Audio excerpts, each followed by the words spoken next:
MP Dr. Harsha says that this budget will not provide a significant relief to the burden on the people.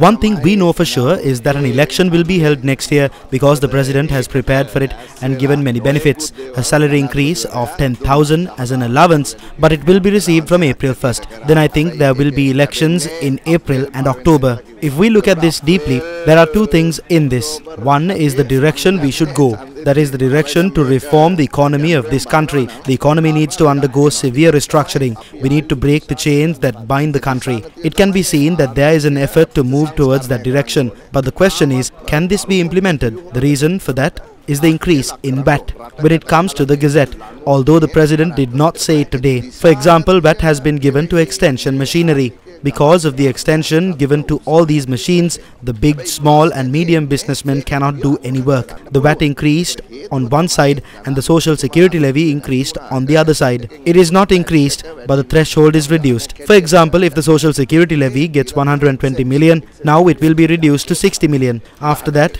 if the VAT is 80 million per year, it will be reduced to 60 again. Then the President did not talk about such things. Those will be given in the Gazette. This is just like a plane going in one direction, but if there is a great turbulence, the plane is likely to crash. I sympathize with the President that the budget is not an easy budget, but the enormous burden that the people feel does not decrease. The other thing is that the borrowing limit has been decreased in a big way.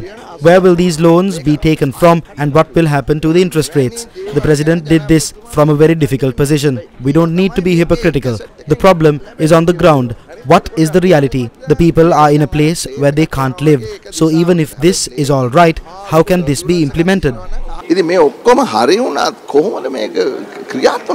Here are some of the views expressed by the opposition leader and several others about the budget. The story that was narrated based on Buddhism is indeed an insult to Buddhism. It can be identified as an act of trying to deceive the people of the country by presenting a retail budget like this under this government led by the President, which is unable to meet the revenue targets of the agreement reached by the IMF and cannot even receive the second level agreement with the IMF. Why is this allowance being given from the month of April? Because it is more appropriate for the political schedule. It is not given from January to April because there is no money. There is no proposal to recover the stolen money from our country. Why? Because this is a government that depends on thieves. It seems that he has presented many of these facts in the last budget as well, and they have not been implemented. So it seems that they have been presented again. The same thing is being read twice. The question is whether or not they have been implemented at the ground level. He has come in as the finance minister of the SLPP.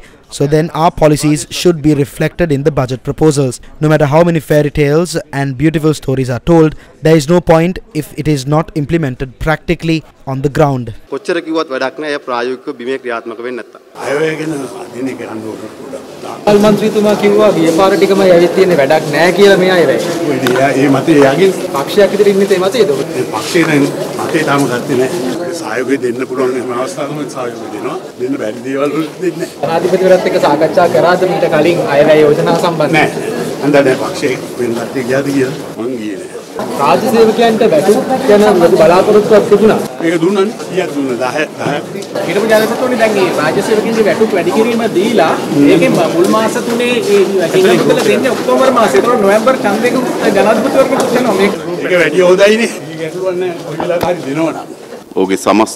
His entire proposals were prepared in the same way as borrowing and selling. In particular, he presents in the budget document that it was expected to borrow 3,900 billion rupees in the Appropriation Act. While presenting the budget document, he says to increase the borrowing limit by another 3,400 billion. It is a re-extension of the confession of the tragedy that is included in the budget proposals. His economic policy is pushing our country and our country's economy again on the same old failed journey. It is evident from this budget document. Debt restructuring has not been done yet, and there are still hurdles to do it, and it will be difficult to accomplish any of this without making it successful. There are only fairy tales. Although 120 budget proposals were presented last year, about 90% were not implemented this year. However, we see the living expenses allowance added to the salaries of government employees by 10,000s of rupees as a small thing given to those who are struggling to make ends meet.